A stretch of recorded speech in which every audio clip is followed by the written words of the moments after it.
तो देखिए आज की हमारी जो कहानी है वो साल 2024 महीना जुलाई का है। हाँ, ये कहानी है यूपी के बाराबंकी में। एक जगह है, एक थाना है। उस थाना का नाम है बड़ा सोई राय थाना। इस थाना के अंदर आने वाला एक गांव है, वहीं की ये कहानी है। इस कहानी जिस परिवार के, उस परिवार में 3 बेटे रहते हैं। पहला बेटा जो सबसे बड़ा है उसका नाम अशोक। जो मझला यानी कि जो मीडियम वाला बेटा है उसका नाम है अरविंद। और तीसरा जो सबसे छोटा बेटा है उसका नाम है वीरेंद्र। ये कहानी यही तीनों भाइयों की है। देखिए, पेशे से अरविंद जो है, बीच वाला मतलब मंझला कह सकते हैं, वो पेशे से सफाई कर्मचारी है, गवर्नमेंट जॉब लगी है उसकी। तो ये सोचता है कि क्यों ना एक घर बनवा ले। तो तीनों भाई मिलकर डिसाइड करते हैं घर बनवाने का। फिर तमाम इधर उधर से पैसे इकट्ठा करके, क्योंकि गवर्नमेंट जॉब था अरविंद का, मंझला का, तो वो लोग घर बनवाते हैं। घर तो बनता है, घर का काम चलने लगता है। जब लगभग सब काम चल जाता है, मतलब कि ऑलमोस्ट कंप्लीट होने वाला होता है, तो घर की देख रेख के लिए सोचते हैं कि एक रात क्यों ना हम वहां पे जाके रुक जाए। तो 6 जुलाई को वो लोग सोचते हैं कि मतलब अरविंद और वीरेंद्र कहते हैं कि आज हम रात को यहाँ पे रुक जाते हैं, मगर घर की देख रेख कर लेते हैं। तो अरविंद और वीरेंद्र यानी कि मंझला और सबसे छोटा बेटा 6 जुलाई की रात चले जाते हैं वहां उस घर में, नहीं घर में रुकने के लिए, देखभाल करने के लिए। और जब वो लोग जाते हैं, खाना पीना खा के रेस्ट करते हैं, कुछ समय गुजरता है, कह सकते हैं मध्य रात्रि को, अचानक से गोली चलने की आवाज आती है। जब गोली चलने की आवाज आती है तो वीरेंद्र जो है सबसे छोटा बेटा, उसकी आंख खुलती है। वो फौरन देखता है आसपास, और जैसे वो अपने आसपास नजर घुमाता है वो दंग रह जाता है। दंगी से रह जाता है क्योंकि वो देखता है कि सामने उसकी भाई की लाश पड़ी है, मतलब अरविंद की। किसी ने उसे मार के गोली से हत्या कर दी और पूरा खून से लथपथ है। ये देखते ही फौरन वो चिल्लाता है। जब चीख निकलते तो आसपास के जो तमाम लोग होते हैं वो आते हैं। इसी में से फिर पुलिस को कोई इन्फॉर्म कर देता है, पुलिस भी आती है। पुलिस आती है, फिर फोरेंसिक टीम भी आती है। फिर तमाम लोग जुटते हैं, पुलिस आती है, फोरेंसिक टीम आते हैं, अपना इन्वेस्टिगेशन शुरू करती है पुलिस। पुलिस जब देखती है तो देखती है कि पॉइंट ब्लैंक रेंज से मारी गई है गोली, ये मतलब यहाँ पे सेंटर पे। अब भाई से पूछा जाता है वीरेंद्र से कि बताओ क्या हुआ। वीरेंद्र कहता है सर, मैं और अरविंद सो रहे थे, आज रात को रुकने का प्लान था ताकि घर की देखभाल करे। अचानक से मुझे गोली चलने की आवाज सुनाई देती है, तो मेरी नींद खुलती है और मैंने देखा कि जो कातिल था वो खिड़की से गोली चला के भाग गया। अब पुलिस सुनती है कि खिड़की से गोली, मतलब घर में नहीं आया था वो व्यक्ति, बाहर से एक गोली चलाया और मार के चला गया जो भी कातिल है।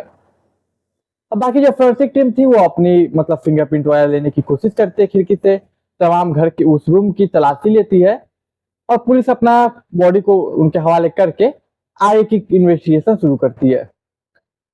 अब इन्वेस्टिगेशन कहां से शुरू करे पुलिस ये सोचती है। पहले तो एफआईआर दर्ज करते हैं अज्ञात व्यक्ति के खिलाफ, अज्ञात कातिल के खिलाफ।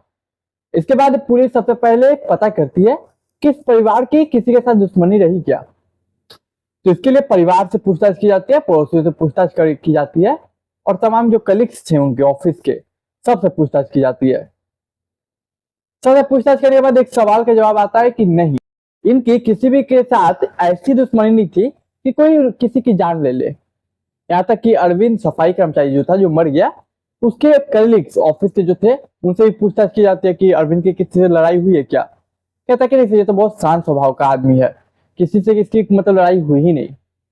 मतलब कि ना ही ऑफिस में और ना ही घर में कोई दुश्मनी का ऐसा मामला सामने आया कि कोई किसी की जान ले ले। हाँ, कई बार नॉर्मली परिवार वालों के साथ किसी की नोकझोंक हुई है, लेकिन इस हद तक कभी नहीं बढ़ी कि कोई मतलब जान ले ले। अब छोटी मोटी नोकझोंक तो हर परिवार में हो ही जाती है किसी के साथ। इसके बाद पुलिस आगे की इन्वेस्टिगेशन आगे बढ़ाती है। आगे की इन्वेस्टिगेशन आगे बढ़ती तो कॉल रिकॉर्ड खंगाला जाता है, पूरे परिवार का चेक किया जाता है कि शायद हो सकता है परिवार में ही कोई कातिल हो। इन अफसोस की कुछ कुछ नहीं मिलता। यहाँ तक कि पड़ोसी से ये भी पूछताछ किया जाता है कि घर में कोई अनबन रहता है क्या, भाइयों के बीच कोई लड़ाई झगड़ा है क्या। लेकिन यहाँ से भी पुलिस को खाली हाथ मिलता है, कुछ हाथ नहीं लगता। परिवार में भी कोई मतलब अशांति का माहौल नहीं, बाहर भी कोई दुश्मनी का माहौल नहीं। पुलिस अब अटक गई यहाँ पे कि आखिर मारा किसने। और आधी रात को कोई आया, खिड़की से गोली चलाया और चला गया। हालांकि वीरेंद्र से पूछते कि पुलिस की क्या आपने चाय देखा, वीरेंद्र भी कहता है सर रात का समय था, चेहरा नहीं दिखा। अब पुलिस इन्वेस्टिगेशन करे तो करे कहाँ से, उन्हें कोई उम्मीद की किरण दिख नहीं रही है। क्यों? क्योंकि कोई दुश्मनी का मामला है नहीं, कोई यहाँ तक पुलिस पता करती है कोई जमीन को लेके आपस में या बाहर किसी से दुश्मनी, तो जमीन का भी मामला कोई सामने नहीं आता। तब पुलिस पूरा मतलब कह सकते कंफ्यूज हो जाती है। जब कोई दुश्मनी नहीं किसी का, किसी के साथ कोई लड़ाई झगड़ा नहीं, किसी से कोई बातचीत नहीं, तो फिर आखिर कत्ल किया किसने और क्यों किया? कत्ल की कोई वजह भी नहीं दिख रही। इसी बीच पुलिस को एक उम्मीद की किरण एक कॉल से मिलती है।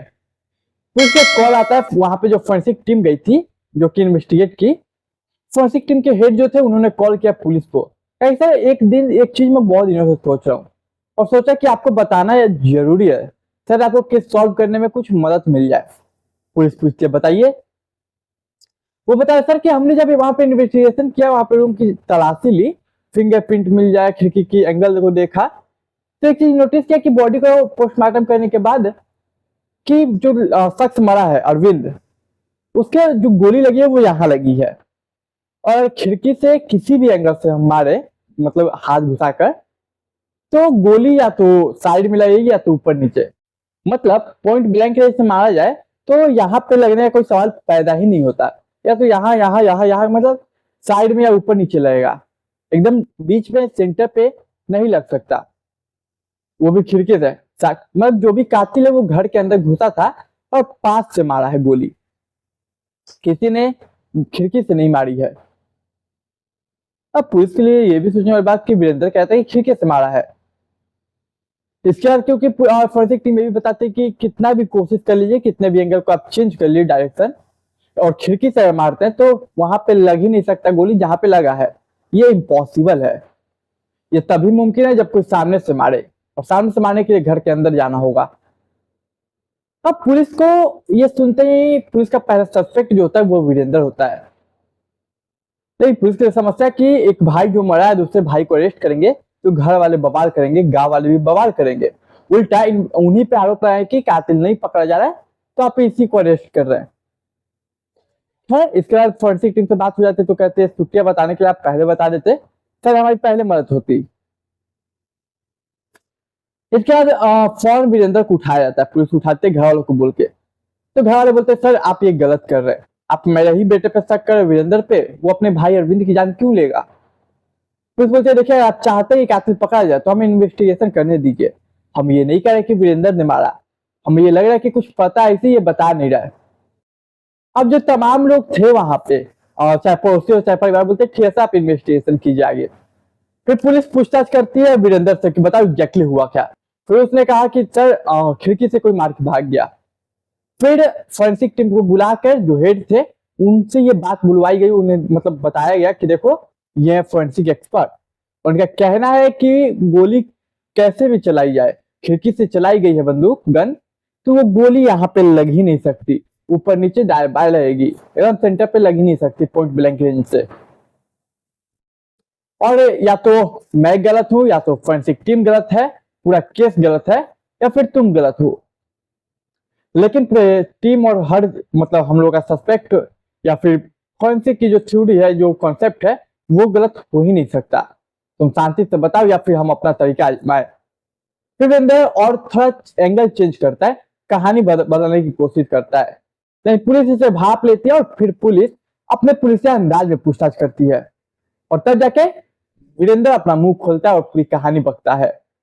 तो आगे पूरी कहानी क्या है, क्यों मारा इसने, वो जानने के लिए आप आगे देखिए, तब तक चैनल को आप सब्सक्राइब कीजिए, मुझे थोड़ा सा सपोर्ट कीजिए, मैं अभी नया हूँ, आप लोग सपोर्ट कीजिए, प्यार दिखाइए अपना, आगे और भी इंटरेस्टिंग कहानियां लाता रहूंगा, तब तक आप चैनल सब्सक्राइब कीजिए, मैं कहानी को आगे बढ़ाता हूँ।